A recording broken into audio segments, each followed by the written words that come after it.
because it honors the memory of loved ones we've lost to substance use.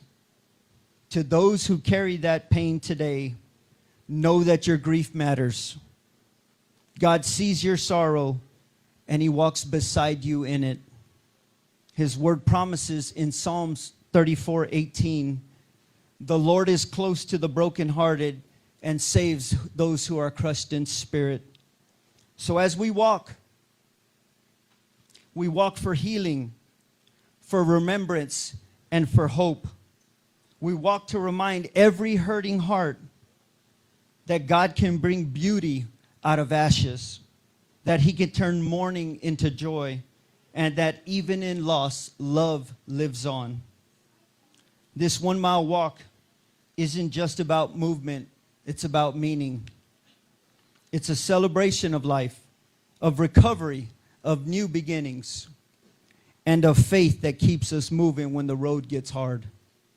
So today, walk free, walk strong, walk with gratitude, knowing that through Christ, freedom is possible, healing is real, and victory is coming. Let's walk this mile with joy, with compassion, and with hearts full of hope. Because God is doing a new thing right here, right now, in every single one of us. Thank you, and God bless.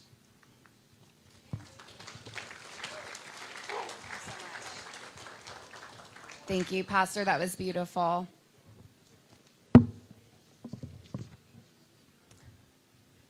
Angel Moms. I would like to welcome the women who started this all, the Angel Moms.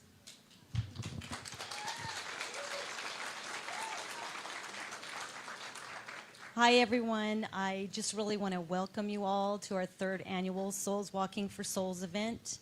And we're so happy that you could be a part of this with us here today. I know many of you in the audience here have also lost somebody really important in your life.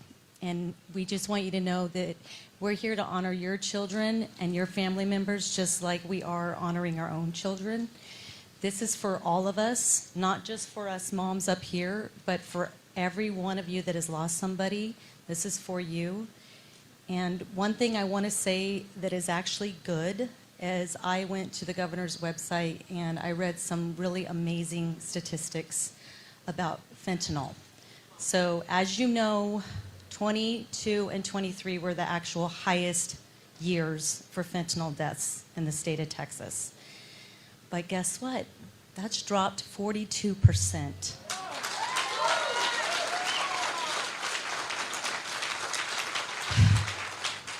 We're making a difference. The governor's making a difference. All of us moms are making a difference. All of you are making a difference. You are saving lives. Our naloxone, the Narcan, is saving lives. So we are doing something phenomenal, and I just want to tell you guys, keep up the great work because it's working. Okay, and I just want to bring up my oh wait, who's coming? I'm sorry. Martha's coming next. I just wanted to say this is my son, Kyle. And Kyle passed away in 2022. And I'm lucky enough to have other children that are so important to me. And I have my other son, Cameron, here today that is been a big help, as well as my husband, Salvador. So I just want to thank them. And then I'd like to welcome Martha to come up.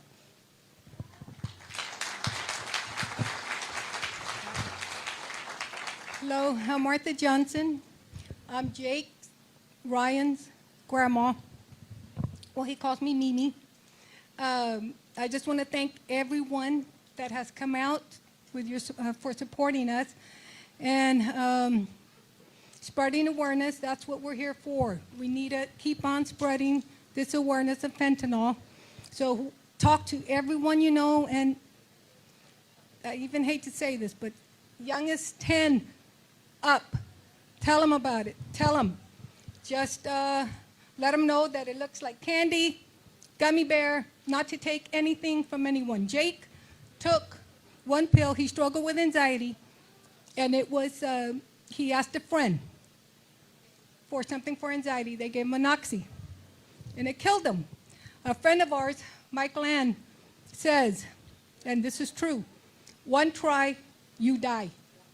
And that's what it is. So thank you all my friends, family that is here.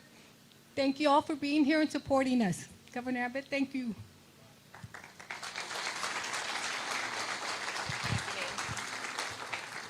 Hi, good afternoon. My name is Nikki. This is my son, Braden. We lost at the early age of 21. Thank you all so very much for being here. Thank you to my family and friends that have shown up. I want to recognize two very important people that sometimes we forget about. We always spotlight the moms and the dads, and sometimes we forget about the siblings. Braden's brother and sister are here, Patton and Abby, they're back here. Sometimes we forget about them, and they have an entire lifetime that they have to live without their siblings. So, love y'all. Thank you for being here. Hey, y'all. Kathy Drago here. Thank you so much for coming out today.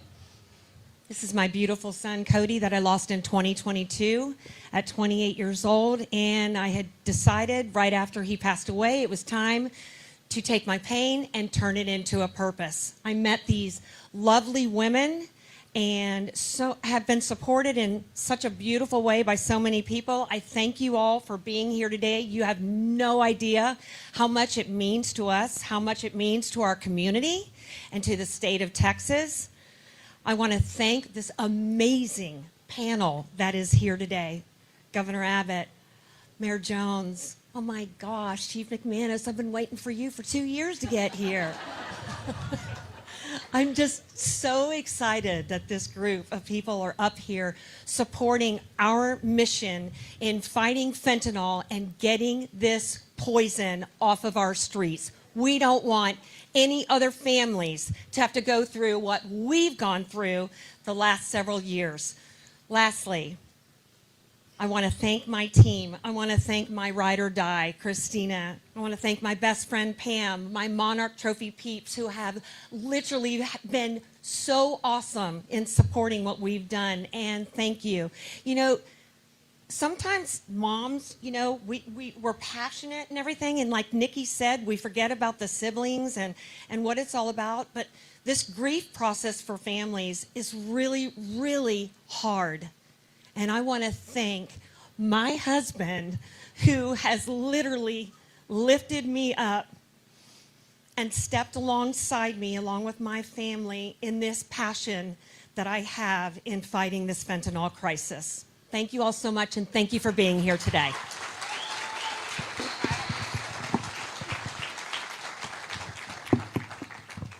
Thank you so much to our angel moms for all of this. We wouldn't be here without them. As a journalist, there are some issues that we cover, some people that we interview that just stick with us for life. This is one of those issues, and these are some of those people. Watching my friend Kathy lose her son years ago broke my heart, but watching her stand up, unite with these incredible moms and Mimis, and start all of this, I'm just in awe, and I'm so glad to be a part of it.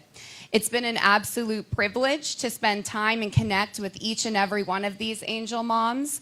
I'm so proud also that KSAT, the station I work for, has been leading the charge in fentanyl reporting for years. We know how serious this is. Thank you. And we know it's in our own backyards, and this is why we take this so seriously. Fentanyl's 50 times more potent than heroin and 100 times more potent than morphine. We know the amount is smaller than the tip of a pencil is deadly. It's made its way into every type of drug. That includes marijuana, that includes vapes, pills, cocaine, meth, heroin, and more. The leading cause of death for American adults 18 to 45 has been fentanyl poisoning. We are so glad to see that number dropping finally, and I truly believe it's because of events like this.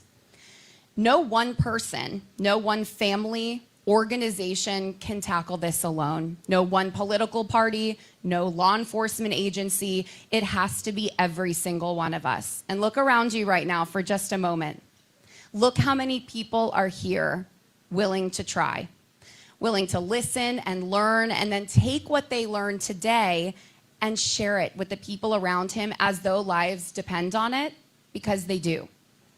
Maybe because of you, everyone here, even if it's your first time here, even if you don't know anyone who has suffered the pain of losing someone with fentanyl, maybe because of you, that next child won't even take the pill in the first place. Maybe because of you, the parent or the business owner or the coworker will carry Narcan with them and save a life one day soon. We are here today because a group of women who experienced the world's greatest pain, losing a child, dedicated themselves to choosing life. It won't save their own children, but it will save others, and it already has. That selflessness is why I come here year after year, because if they can fight, so can all of us. This has become an official City of San Antonio event that we are so proud. Word is spreading. Our dignitaries are proof of that. If you just look up here, people from different agencies, different backgrounds, political parties, none of that matters to fentanyl. This drug does not discriminate. It affects people of all ages, races, and backgrounds. And this is why I'm so proud to be looking out here at all of you, hyper-focused on this problem that we have already bettered, and I believe we can better in the future. So to lead our program, the governor of our great state of Texas, who's here for the third year in a row, Governor Abbott.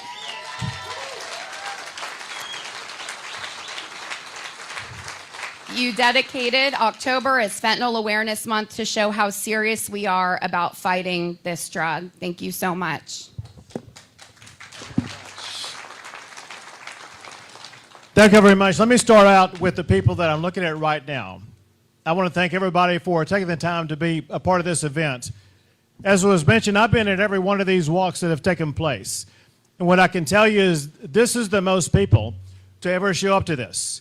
What this means is this is a growing movement here in San Antonio, a growing movement in Texas, a movement that is sweeping across the country, and know that there is strength in numbers, and we will continue to grow this movement until we purge fentanyl forever in the United States of America. I want to thank all of these officials standing behind me. At every single level, officials are standing up, from the state level to the county level to the local level to our law enforcement officers who are focusing on cracking down on fentanyl and seizing it and removing it from the streets of San Antonio and the streets of the great state of Texas. They deserve a round of applause for everything they do.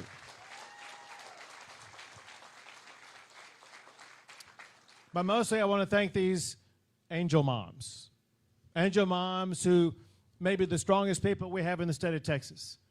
Angel moms who have had to suffer what no mom should ever have to suffer, and that is the loss of a child, especially because of one pill that killed. And these angel moms, they could have been crushed and they could have been hiding in a room, but these angel moms said no, they are not going to allow their lives to be defined by the tragedy that befell their families. Instead, they were going to respond in ways that changes the future of Texas and make Texas a better state by ensuring that everyone is going to recognize the danger of fentanyl. And thank you, angel moms, for stepping into the breach and doing something about it.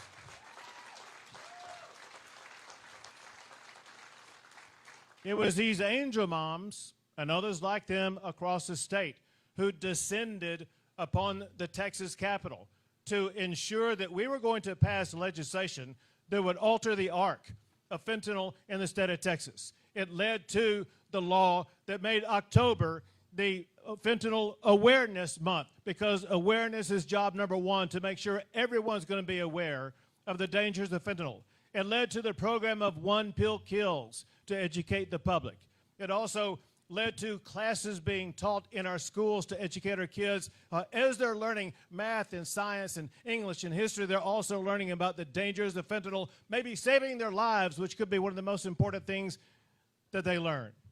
And then also we ensured that we passed a law to make sure the state was investing money to literally save lives through the disbursement of Narcan across the state, so that somebody who's having an overdose episode will be able to quickly reach for the antidote and be saved.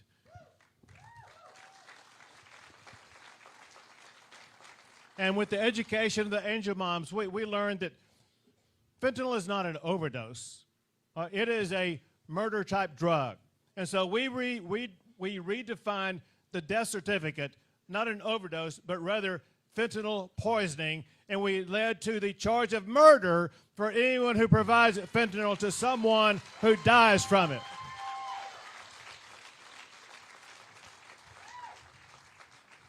And then also we have the Texas Department of Public Safety, as well as these other law enforcement agencies behind me.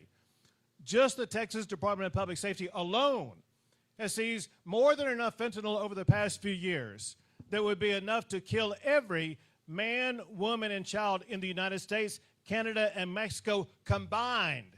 There's no telling how many people are alive today. No telling what name of what person is still walking the streets of Texas today because of the fentanyl taken off the streets by our law enforcement officers.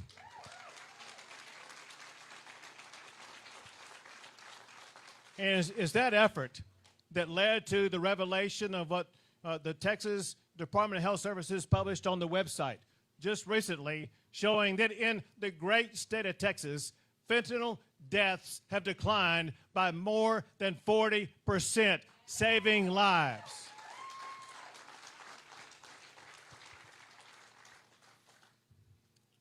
Despite those facts, there's another unfortunate fact that we all must understand.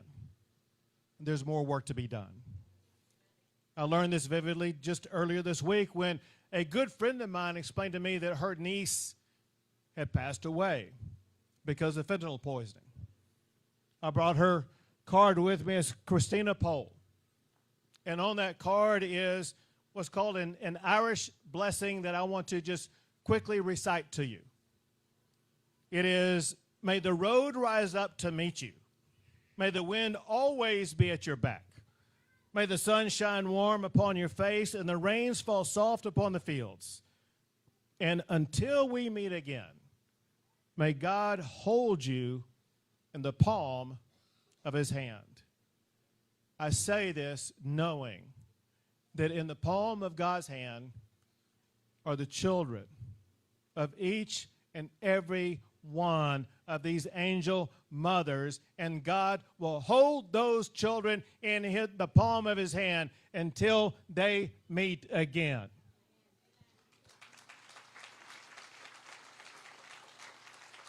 So thank everybody for being here. Thank you for being involved in this. All I can ask is that you take the message you learned today and expand it tenfold around San Antonio, around Texas, making our city and our state an even safer place from the deadly drug of fentanyl. God bless you all, and God bless the great state of Texas.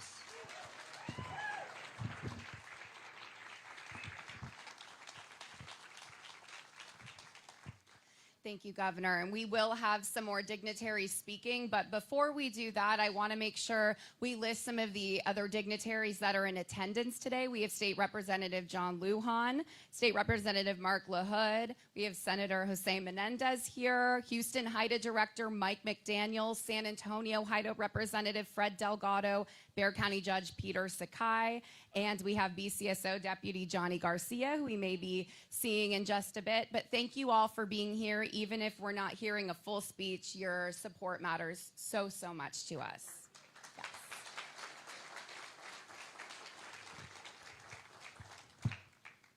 Our next dignitary is here for the very first time. We are honored to have our new Mayor Gina Ortiz Jones. Welcome the invitation to be here and talk. Thank you, Mayor Jones, for being here. It means a lot. We know that the city of San Antonio has made its declaration, and we'd love to come hear what you are doing with the city to put this issue in perspective. Well, thank you. Governor, thank you for your leadership. Thank you for all the dignitaries that are here all around us, and angel moms. My goodness. Thank you for your courage, for your leadership, for your persistence. There is that saying, hell hath no fury, right? I think it certainly continues to apply here, and I just want to thank you for what you do to elevate this issue, that though we are seeing some success, as mentioned, due to some of the governor's efforts, this is something that continues to require our full attention. I had some prepared remarks, but I'm just going to, frankly, go a little bit off the heart here based on what I've read and based on what I've seen. Some of the profiles behind me speak to just how this unfortunate tragedy in our country requires a full effort from all of us. I mean, you have an EMT to Sydney who was not even 17 years old, a white man, a young Latina. This is something that requires all of us to have those conversations and not be too afraid to ask, hey, what are your kids, what are you doing? Who are you hanging out with? How are you feeling? What's top of mind for you? Whatever you're doing, I'm not going to judge you. So much of this, as I was hearing earlier, was about anxiety. So much about people feeling like they're going to be judged because they can't handle it all or they can't get themselves the help that they need. Nobody should be made to feel bad to do that, that then leads them to make choices that are not only bad for themselves, but bad for our community. I've seen the stats from SAPD in terms of the need to respond to this unfortunate scourge in our community. Part of it, I think, really starts with us understanding we've got to ask those questions. We can't judge folks, and we also have to invest in the prevention efforts, You know, I know I'm going to date myself here, but when I was some of these young kids' age, it was Nancy Reagan and the Just Say No campaign, right? We don't necessarily have something like that just yet. I think we're raising awareness, obviously, based on these wonderful efforts, but it really does call to this kind of more need for a strategic, full-on press about how we talk about this scourge in light of what it costs our community, not only in lives lost, talent lost, but also the economic consequences of this. And so this is something that we've most certainly tried to prioritize at the city as well. But let me just reiterate that everybody, as I look at you here, everybody has a role to play on this and to speak out on it, even if it is just posting about it on social media. You never know what that could mean for somebody who is seeing it, reading it, and knows, hey, you know what, I need to go have a conversation with somebody. And sometimes that's what it can take. So know that in your city council, we are prioritizing this because we know what it means in our community, and we can't let our foot off the gas. We're seeing great progress again, but we have so much more work to do. And ensuring that, you know, frankly, we need our federal government back up and running. We need those folks to make sure we're prioritizing the supply of critical supplies like Narcan in our community. So we've got a proclamation. I'm proud to read this in support of Fentanyl Poisoning Awareness Month. So whereas the 3rd annual Souls Walking for Souls Fentanyl Awareness Walk will take place on Sunday, October 12th at Brooks City Base, the Greenline Park.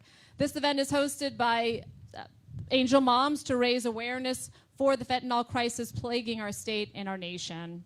Whereas in June 2023, Governor Greg Abbott signed 4 new laws as part of the state's efforts to combat the crisis. These laws prosecute fentanyl-caused deaths as murder, require death certificates to reflect when a death was caused by fentanyl poisoning, provide more life-saving Narcan to colleges and universities, and mandate that public schools offer research-based instruction on fentanyl misuse, prevention, and awareness for students. And whereas residents are encouraged to participate in the Fentanyl Awareness Walk this Sunday, hosted by Souls Walking for Souls, the walk begins at 3 p.m. and concludes with a candlelight vigil.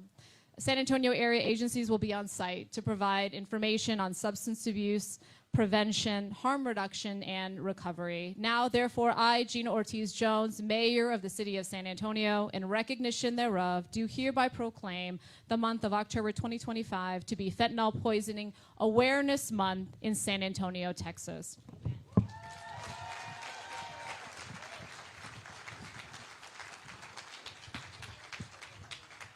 I take a picture?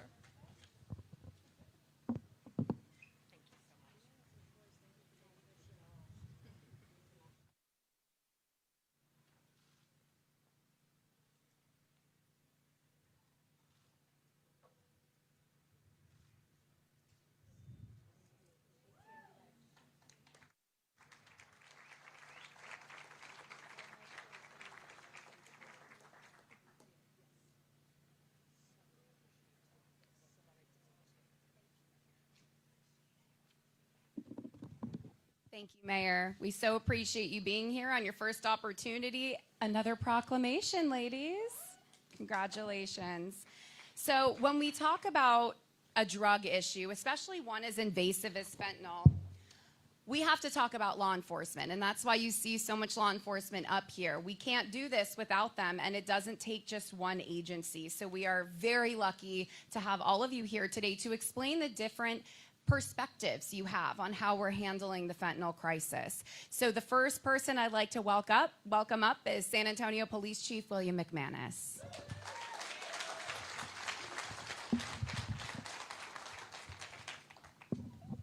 Thank you all very, very much.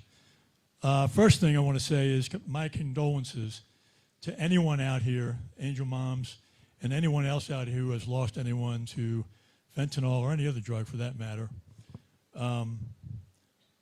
I've been fortunate enough not to ever lose anyone, but I've certainly taken enough reports over my career on overdoses and have seen the pain that it causes family and friends of those folks who are victims of fentanyl. But what I want to do is I want to take a few minutes here to talk about one of the greatest public safety threats we face today, and that is fentanyl. Fentanyl is a synthetic opioid so powerful that just 2 milligrams, about the weight of a few grains of salt, can be lethal.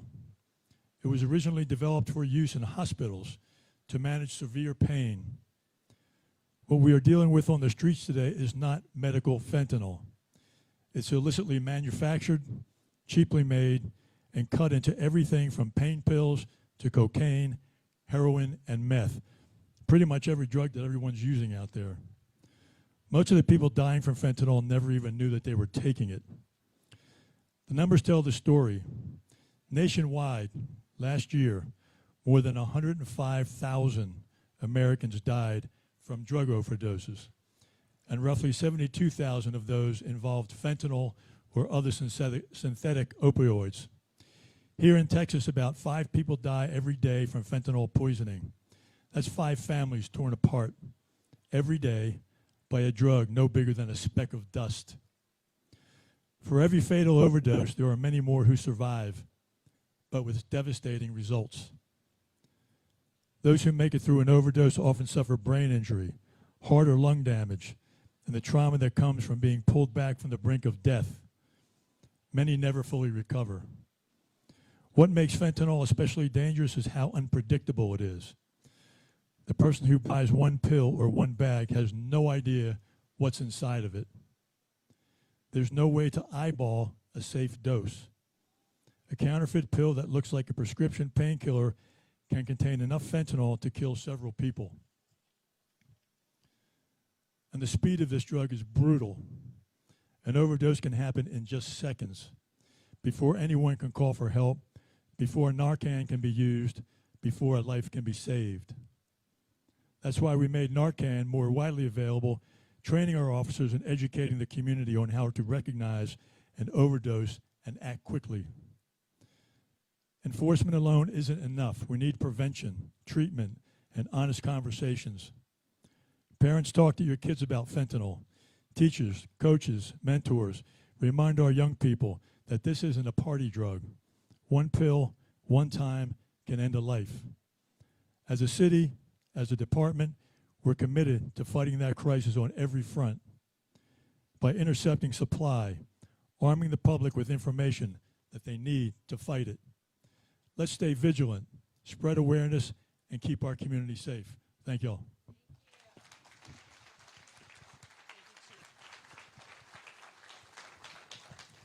Thank you so much, Chief, for being here. Well, expanding out of San Antonio is Bexar County, also making its strides against fentanyl in this incredibly difficult battle. Please help me welcome Sheriff Javier Salazar. Thank you, Ms. Courtney. I appreciate it. Thank y'all so much to the Angel Moms for having us out here again and for continuing to work with us. Nothing that I can say or do will ever restore you all's families to where you were on the day before you became all too familiar with this crisis.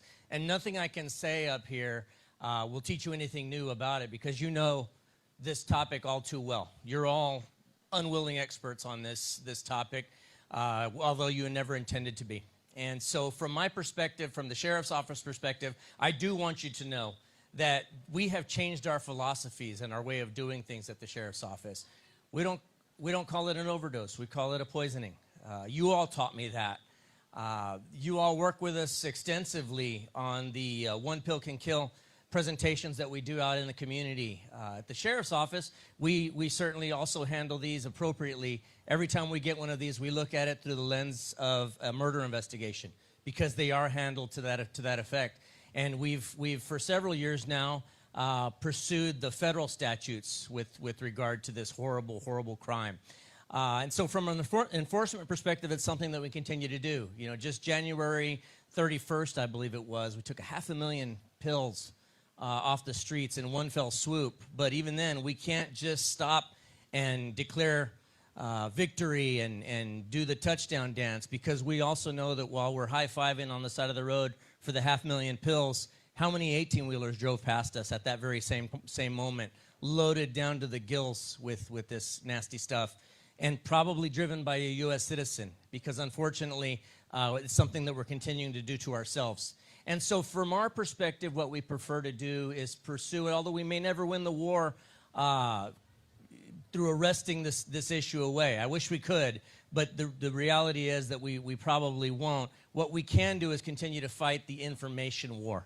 And it's through our continued partnership with the moms and different partner organizations doing our One Pill Can Kill presentations. I want to urge you to continue to take full advantage of that. If we can ever come out and teach one of these classes, a One Pill Can Kill presentation, all you have to do, and I urge you to share this email near and far and wide, onepill@bear.org is the email that you can send us.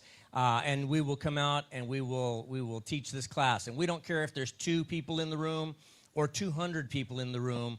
We just want to get this information out, because truth be told, if it's an audience of 2, then that's 2 families that stand the lesser chance of becoming affected by this thing.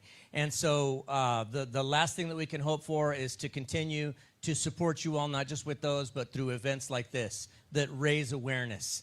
And so just any time that the men and women of the Bexar County Sheriffs or myself can be of any service in this continued fight, please give us a call. We're a phone call away. Thank you so much. God bless each and every one of you.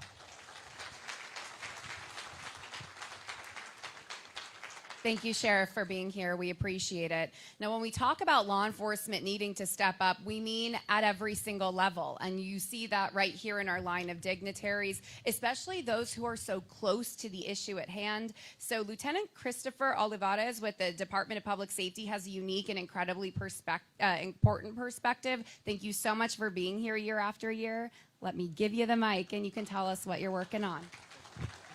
Thank you. Well, this is my second year being here, and I can tell you just it's grown tremendously since last year. And it truly is an honor to be here talking about this vital, this very important cause, fentanyl awareness. And having all our officials here, elected officials, the governor, law enforcement, partners, truly shows that we're here to support you. We're here to support your loved ones, your friends, those that have lost someone because of fentanyl poisoning. We're here for you. And I think this right here is a testament to that. Having these leaders here, talking about this important cause, being here today, coming together as one to be one voice to help spread awareness. You know, I go back March of 2021. I played an extensive role on the border. Of course, we had an unprecedented surge on the border. The governor launched a statewide border mission, Operation Lone Star. And because of that, because of those initiatives, not only was it dealing with mass migration, but also was combating criminal organizations that were smuggling illicit drugs over the border, to include fentanyl. Fast forward today, because of those efforts, because of the governor's border mission, because of our law enforcement partners, because of our state troopers, all of Texas law enforcement, the Texas Department of Public Safety has seized more than 500 million lethal doses of fentanyl statewide.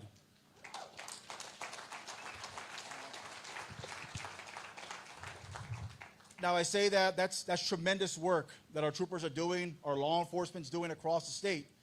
But the fight's not over. And yes, we have a more secure border now than we've ever had, but there's still more work to be done.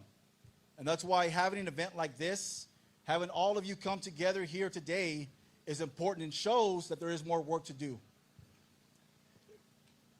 You know, one thing is, as law enforcement, you know, we talk about the enforcement action, we talk about seizing the drugs, taking them off the streets, but what's most important is the education, educating our youth, the next generation, talking to them, monitoring their social media. Criminal organizations, they are going to try to find ways to get their drugs across no matter what. And that's where you come in.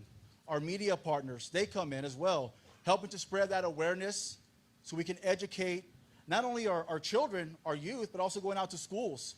And that's one thing that we are doing statewide as part of the governor's initiative, One Pill Kills campaign, is going out to schools, educating the next generation so we can help save lives.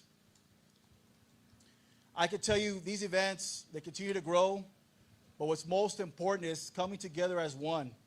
Your loved ones, seeing all these faces out here, all these angels out here, it truly is remarkable. And I can't even imagine the angel moms, the courage, your resilience, how you continue to fight every single day no matter what, because you are committed, you're dedicated to not only honoring your loved ones, to pay tribute to your loved ones, but you want to help save lives. It truly shows how much you care about this cause. And I want to thank all of you from the bottom of my heart. As a father, I want to thank all of you to continue to fight and not give up. I will say this, as the governor's mentioned, also all our elected officials here, Texas will continue to lead the fight against fentanyl. Our fight's not over. We need your support. We need your help. And I can guarantee you, I can reassure you that law enforcement will do their part to help save lives. Thank you. And I'll just close with this. You know, as I mentioned, as a parent, last year I brought my daughter here, and I've taken her to other events. I was in D.C. last year for events similar to this. And I do that because I want her to see just the amount of people out here, the support, how everybody comes together no matter the devastation that you have may felt over the years because of the loss of your loved ones. It truly is remarkable to see that. And I cannot just urge you enough to continue fighting, continue having these events, continue coming together to be one voice to help spread awareness. And that's what we're going to do here today, and we'll continue doing that moving forward.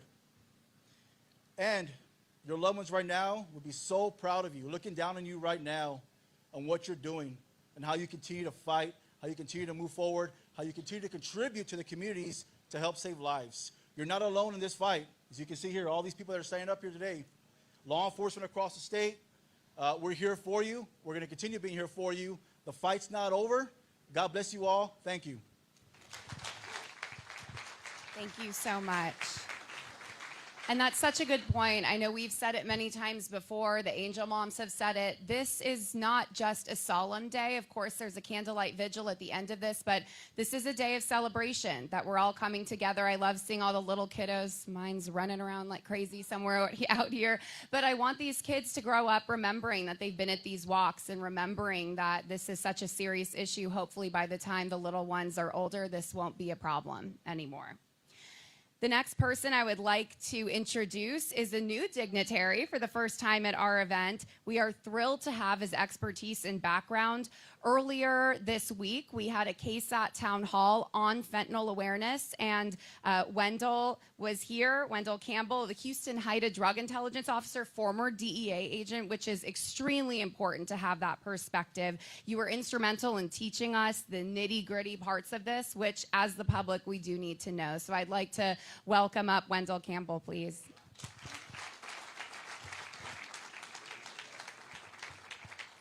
Well, good afternoon, everyone. How are you doing? Come on, we can do a little bit better than that. Can we just a little bit? How are y'all doing? Woo! All right. That's good. Good energy, and we need that, right? Well, listen, Martin Luther King once said, "The time is always right to do what is right." That's a great quote, is it not? And when I saw that, I thought that would be appropriate for us today because now is the time. You know, as a state, we are not just here fighting against drugs and drugs on the streets, and we're not here just fighting against more illicitly manufactured fentanyl on the streets and more fake pills, no matter how many shapes and sizes they put them in. But we're fighting for something much greater. We're fighting for people's hearts. we're fighting for people's souls, and we're fighting for people's lives. And every fake pill manufactured, every dose of fentanyl that hits the streets, there's a choice. And that has the power to either take a life or save a life. And there's a lot at stake here that we're dealing with. Ladies and gentlemen, this has been a long, enduring tour.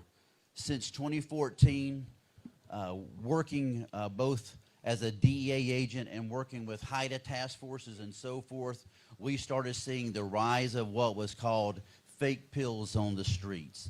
And those fake pills have grown since that time. There's been tremendous action taken.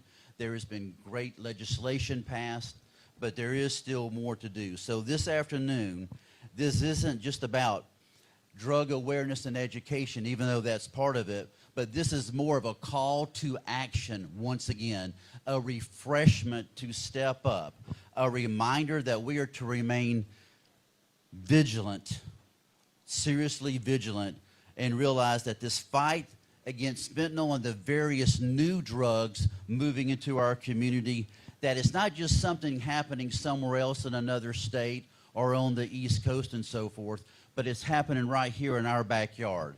Unfortunately, it's happening in our local schools, our universities, our places of business, and our homes, and it's stealing lives far too young and far too soon.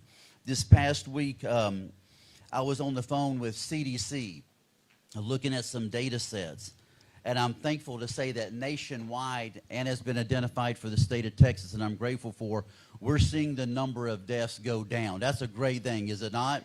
Good progress. So right before I was meeting with Angel Moms last week and we were doing the town hall, here's some of the data that I was able to receive from the CDC, and these were currently crunched numbers from them. But we're looking at about 6,247 people a month dying somewhere across the United States. That's over 205 people every single day that's still dying right now. So there's more that we can do. In my conversation with them, we went on, and it was expressed to me that we have about 48 million Americans. That's 17% of our population dealing with a substance use disorder. But I was received that data with a caveat, and here's the caveat. It said that these numbers can be underreported by as much as 25 to 30%. So think about that. So there's still more for us to do. Fentanyl, and what I've learned in my career and what I've seen working with families through my position with Houston HIDTA, working with South Texas HIDTA, is fentanyl does not care who you are. It doesn't care how you administer it to your body. It has the same result. The drug dealer doesn't care who you are, and illicitly manufactured fentanyl is a ruthless, toxic substance disguised as a drug. It's a poison and it's deadly, and one pill, one choice, one moment of curiosity just to see what it would be like can end a lifetime of promise. The chains of addiction are too light to feel at the beginning. However, until later, they're too heavy to be broken. I lost a family member a while back to substance use disorder, and the reality of that statement hit me very strongly. It started small and built over time. We're facing a lot of challenges. Y'all have heard those challenges that we're still facing, but a lot of progress has been made, and together we are stronger. The angel moms of Souls Walking for Souls have proved that strongness and walking together time and again by the way they've been reaching out to the communities, the way they've been educating the communities, and because of their passion and desire, we're all here today. So let's give it up for the angel moms. Yeah. Edmund Burke noted that evil triumphs when good people do nothing. Well, I'm going to tell you this. There's a lot of good people here today. I've met many of you. And there's a lot of good people in San Antonio and the state of Texas, and we're doing something about it. We're out fighting for our sons. We're out fighting for our daughters. And we're out fighting for other people's sons and daughters as well. And we're fighting for other families every minute of every day because we know the devastating effects of this drug. With that said, we choose courage over comfort. We stay vigilant, and the reason why is because we're still losing lives. We need to stay on point and stay focused. It's easy to get distracted and drift if we're not careful. We're seeing new and an ever-changing drug threat move into our local communities. New types of opioids are floating in through fake pills and other devices. For example, a drug called nitazines. Anybody heard nitazines out there? Okay, a few of you. This is a new synthetic opioid that's popping up through enforcement operations in the state of Texas. Not only, I'm sure, DPS is seizing, but we're also seeing it through the HIDTA task forces. And this particular synthetic opioid is similar to fentanyl, but a report recently put out by the University of Texas shows that nitazines, on average, are 5 to 40 times more potent than fentanyl. So when this product is showing up in pills, it is deadly, and it makes people start breathing even quicker. And as opposed to maybe 2 or 3 doses of Narcan, we're seeing 7 and 8 to reverse those opioid overdoses related to that type of toxicity level and poisoning. There's another product on the streets that's popping up in each and every local store that I've personally seen, literally from Beaumont to LaPorte, Texas, and around San Antonio, and it's a product called Kratom. Anybody seen Kratom in your local stores? A lot of Kratom hands going up there. Kratom is a tropical plant out of Southeast Asia. It contains a psychoactive compound specifically referred to as 7-OH, which affects our brain receptors similar to the opioids out on the streets. 7-OH can be very addictive. It can act like a stimulant, but it can also act like an opioid, and it's being sold on every corner store out there. It's amazing how prevalent it is. The Texas Department of State Health Services recently put out a report on 7-OH that studies show that it can be up to 13 times more potent than morphine, and we have people buying this product right out of stores in the state of Texas. So we definitely have the challenges before us, and the education needs to continue. With these new drugs, we do need to remain diligent and stay focused and realize that we can help people out there. Our message must be louder than the lies on social media. Would you not agree? We need to put the word out there. Our actions must be stronger than the addiction. We can't give up. We got to keep fighting because we're fighting for people's souls. Our compassion and love must outlast this crisis. And we see a lot of positive energy and a lot of support from our elected officials. Our pursuit must be relentless to remove the drug dealer off the streets. We need to pursue them, track them down, and put them in prison. With that said, every one of us can be a light to somebody. Every one of us can be a light to that struggling student, high school student, college student, that person feeling pain, that friend. Listen, your spoken word can encourage them, and you can breathe life into them by what you say to people. One encouraging word can give hope to somebody and help them change their direction. A gentleman by the name of Billy Graham is quoted as saying, "Courage is contagious. When a brave man takes a stand, the spines of others are often stiffened." Well, we need some stiff spines. We need people to stand up and start telling the truth about what this drug and these other drugs are doing in our community, and draw the line in the sand with the drug dealers in our neighborhoods and our local communities. So with that said, listen, let's keep fighting as a group. Let's join together. Let's keep saving lives, one choice, one conversation at a time, one person at a time, because together we can stand stronger. Thank you very much.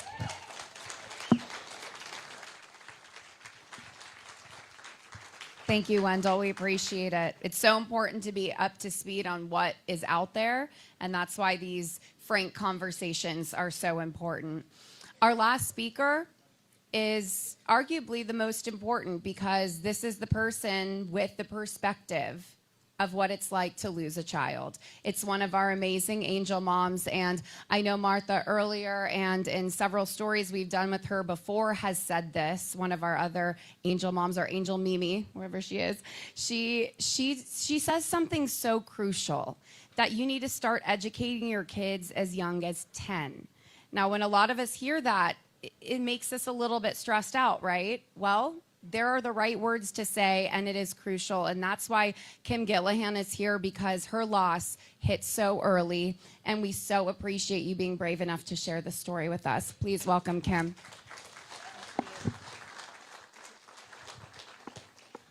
Hello, everyone. So thank you for being here. And if you're here and you've lost someone to this horrible drug, I'm so very sorry. This is my son, Joshua. He is so beautiful, but I'm biased. He was only 14, so I'm actually AKA Joshua's mom, forever 14. So Joshua's story is so important to tell because he was only 14, but because of the comment that was made, how soon do we start educating?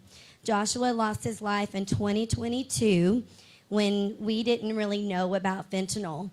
And so, you know, we were educating on things, but fentanyl was definitely not, you know, one of those. So Joshua was a very happy kid. He had a lot of friends. He was a very typical, normal kid. He loved to ride dirt bikes. He loved to play video games, hang out with his friends. He was a very social kid, just very typical. And our problems started during COVID.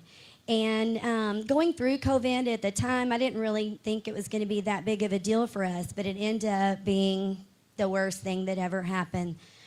One day, he was out riding his bike with his friends, which we were so happy about, because during COVID, all the kids were in the house playing video games all the time.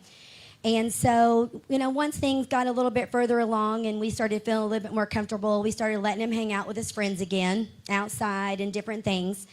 And so we were thrilled. He's not on the video game. He's out riding his bike with his friends. And so he was taking golf lessons at the time. And so we were like, hurry up, get home. We're late for your golf lesson.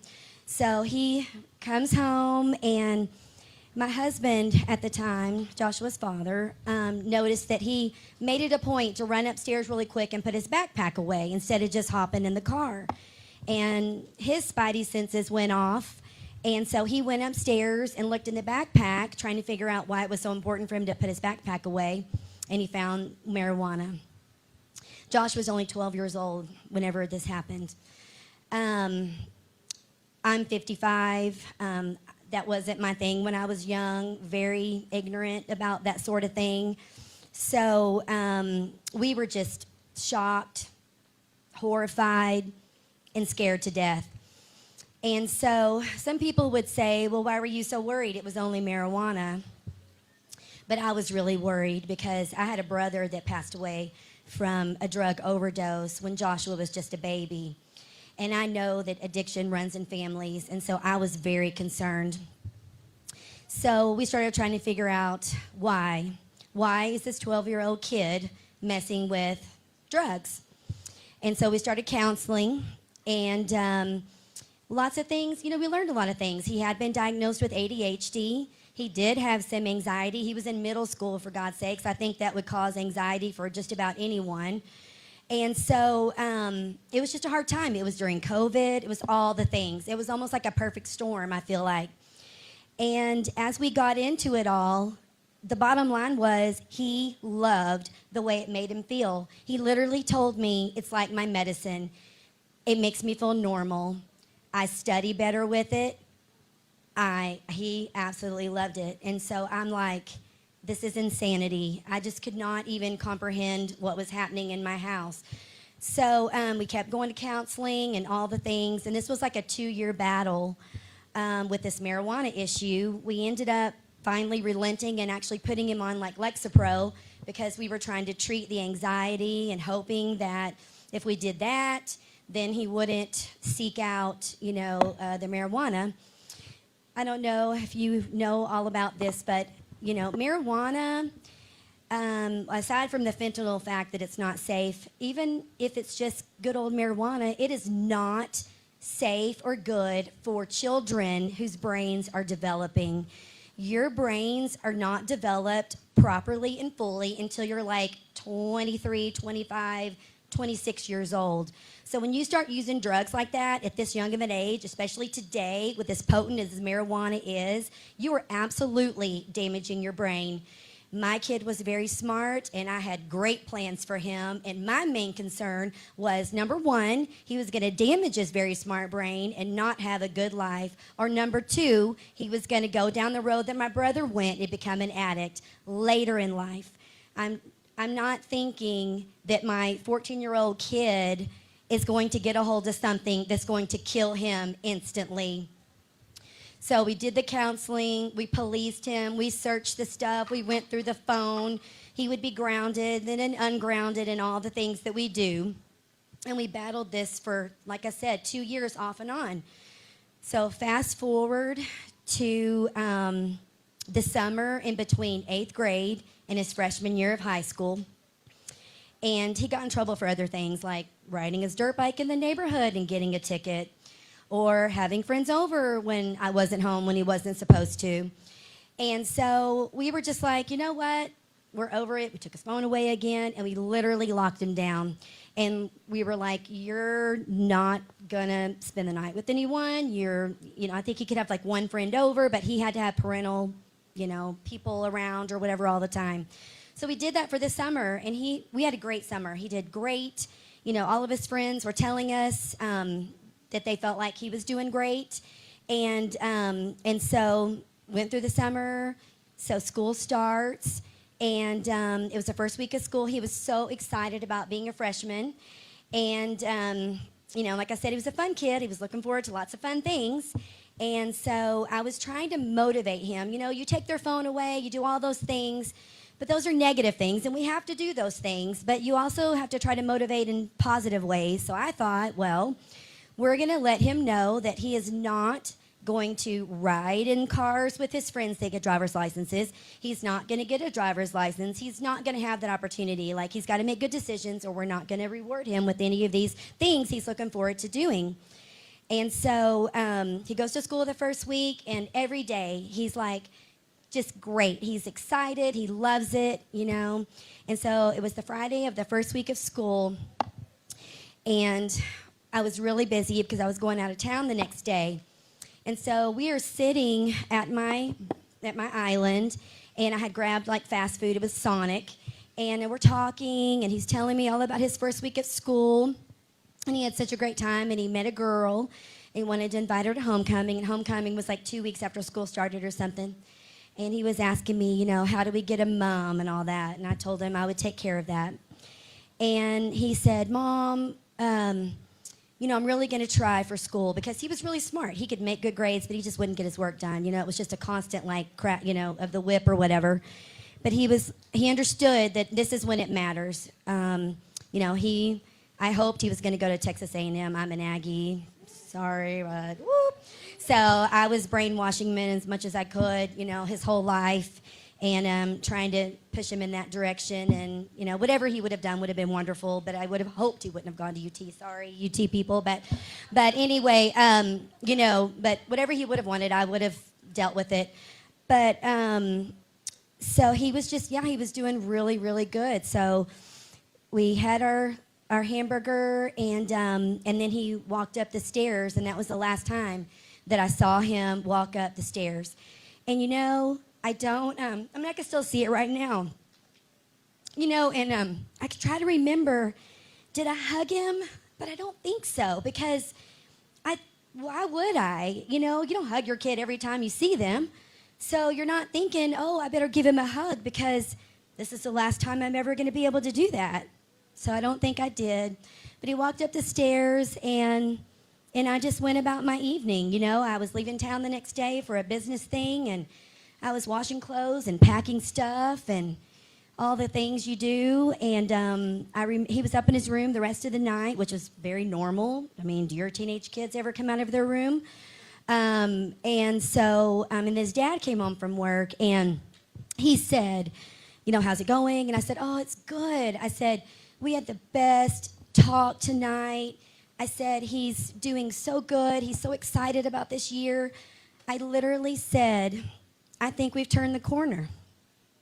I think we've turned the corner. I think he gets it. I think everything we've done over the past 2 years, I think he is finally mature enough and he's waking up or whatever, you know?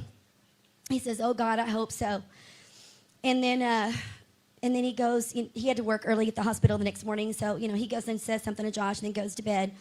And I didn't know that at this moment until later, but he had called Joshua on his way home from work that night and said, hey, son, you know, how was your week or how was your day or whatever? And they chit-chatted, and he said, okay, Joshua, you know, your mom's going out of town tomorrow, and you're going to have some freedom, because he didn't have any freedom for a long time.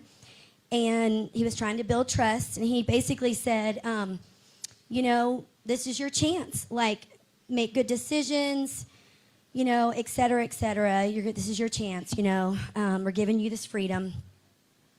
And Joshua said, don't worry, Dad. I'm not going to screw this up. And that was it. Those were the last words he ever said to his father. And so I'm sitting on the couch watching TV on my computer or whatever, like normal. And I'm washing my clothes and I'm packing my stuff until about 1 o'clock in the morning. I hear Joshua playing video games. I hear him talking. You know, the walls in these houses, they don't build them like they used to. And then I didn't hear it. And I didn't think anything of it. It was like between 11 and 12. There was no red flag. That was normal. It was the first week of school. He's exhausted. He's been staying up all night for all summer. Now he's been getting up at 5 o'clock in the morning. He's exhausted. So it wasn't anything abnormal at all.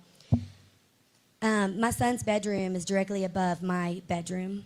My son literally died in his bed directly above my bedroom, and I had no idea. So the next morning comes around, and Dad's gone to work.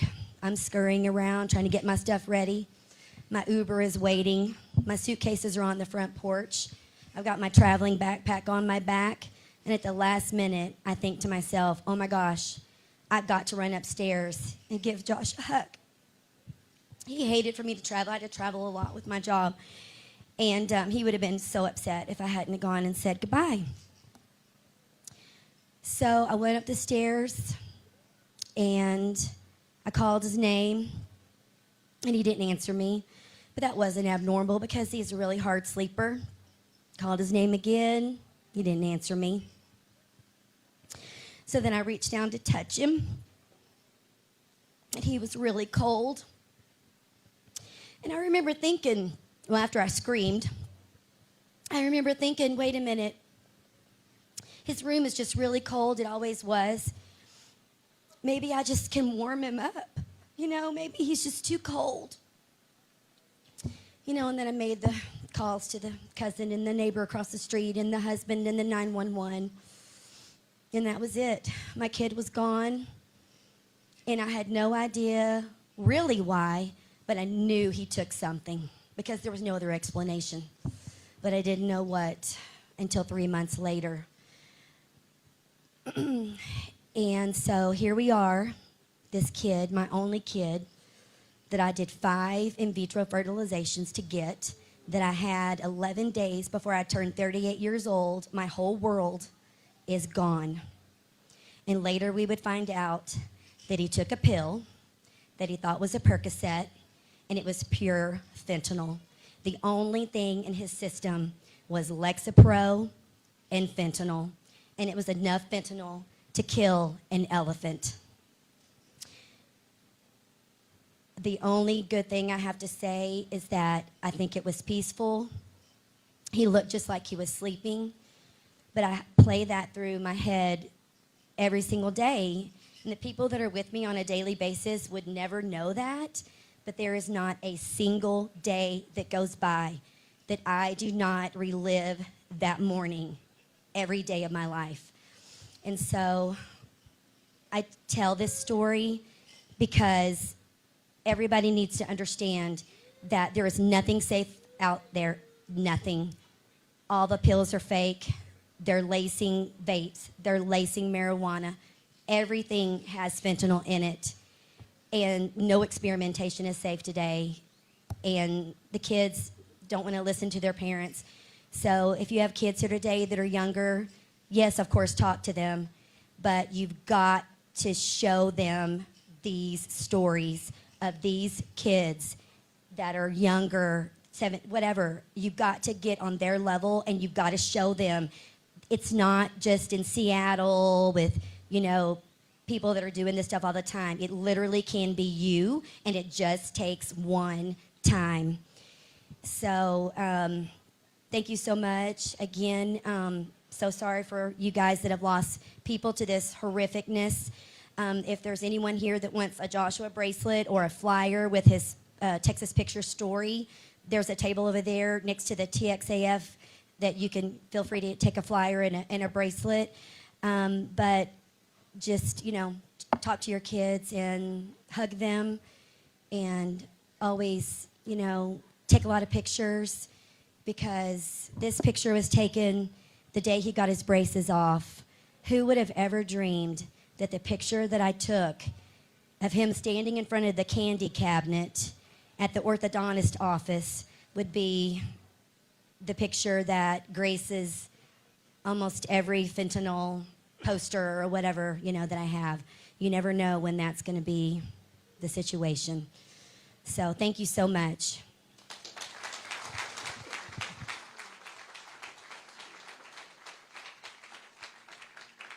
Thank you, Kim, for sharing that.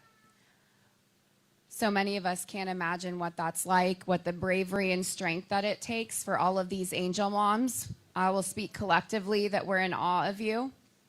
And I hope that everyone will join me today in promising to spread this message wherever possible. We can make change. The numbers, as we've said, are already down. So the time to dig in and teach those around us is right now. I encourage you to pick up some free Narcan, find out where your friends and your coworkers can get it, bring it to them, carry it with you, and learn how to use it. There's the Red Corazon Ministries tent back there.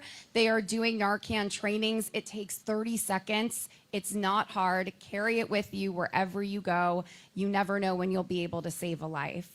Round of applause, please, for our angel moms and dignitaries. Thank you all so much for being here.